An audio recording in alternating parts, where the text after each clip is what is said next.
أعوذ بالله من الشيطان الرجيم بسم الله الرحمن الرحيم قالوا يا أبانا ما لك لا تأمنا على يوسف وإنا له لناصحون. തുടർന്ന് പിതാവിൻ്റെ അടുത്ത് ചെന്ന് അവർ പറഞ്ഞു, ഞങ്ങളുടെ പിതാവേ, താങ്കൾക്ക് എന്തു പറ്റി? യൂസുഫിൻ്റെ കാര്യത്തിൽ താങ്കൾ ഞങ്ങളെ വിശ്വസിക്കുന്നില്ല. ഞങ്ങളാകട്ടെ തീർച്ചയായും അവൻ്റെ ഗുണകാംക്ഷികളാണ് താനും. അർസിൽഹു മഅനാ ഗദൻ യർതഅ വയൽഅബ് വഇന്നാ ലഹു ലഹാഫിളൂൻ. നാളെ അവനെ ഞങ്ങളോടൊപ്പം അയച്ചു തരിക. അവൻ ഉല്ലസിച്ച് നടന്നു കളിക്കട്ടെ. തീർച്ചയായും ഞങ്ങൾ അവനെ കാത്തു രക്ഷിച്ചു കൊള്ളാം. قال إني ليحزنني أن تذهبوا به وأخاف أن يأكله الذئب وأنتم عنه غافلون. അദ്ദേഹം പറഞ്ഞു, നിങ്ങൾ അവനെ കൊണ്ടുപോവുക എന്നത് തീർച്ചയായും എനിക്ക് സങ്കടമുള്ളതാണ്. നിങ്ങൾ അവനെ പറ്റി അശ്രദ്ധരായിരിക്കെ അവനെ ചെന്നായ തിന്നേക്കുമെന്ന് ഞാൻ ഭയപ്പെടുന്നു. قالوا لئن أكله الذئب ونحن عصبة إنا إذا لخاسرون. അവർ പറഞ്ഞു, ഞങ്ങൾ ഒരു പ്രബലമായ സംഘമുണ്ടായിട്ടും അവന് ചെന്നായി തിന്നുകയാണെങ്കിൽ തീർച്ചയായും ഞങ്ങൾ മഹാനഷ്ടക്കാർ തന്നെയായിരിക്കും. فلما ذهبوا به وأجمعوا أن يجعلوا في غيابة الجب وأوحينا إليه لتنبئنهم بأمرهم هذا وهم لا യശ്ഉറൂൻ.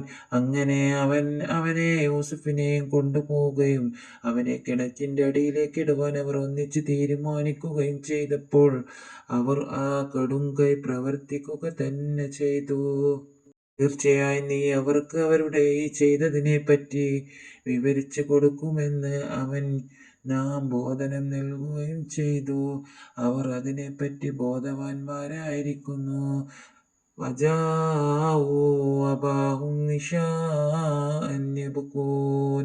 അവർ സന്ധ്യാസമയത്ത് അവരുടെ പിതാവിൻ്റെ അടുക്കൽ കരഞ്ഞുകൊണ്ട് ചെന്നു. قالوا يا أبانا إنا ذهبنا نستبق وتركنا يوسف عند متاعنا فأكله الذئب وما أنت بمؤمن لنا ولو كنا صادقين. അവർ പറഞ്ഞു, ഞങ്ങളുടെ പിതാവേ, ഞങ്ങൾ മത്സരിച്ച് ഓടിപ്പോവുകയും യൂസുഫിനെ ഞങ്ങളുടെ സാധനങ്ങളുടെ അടുത്ത് വിട്ടുപോവുകയും ചെയ്തു. അപ്പോൾ അവനെ ചെന്നായി തിന്നുകളഞ്ഞു. ഞങ്ങൾ സത്യം പറയുന്നവരാണെങ്കിൽ പോലും താങ്കൾ ഞങ്ങളെ വിശ്വസിക്കുകയില്ല.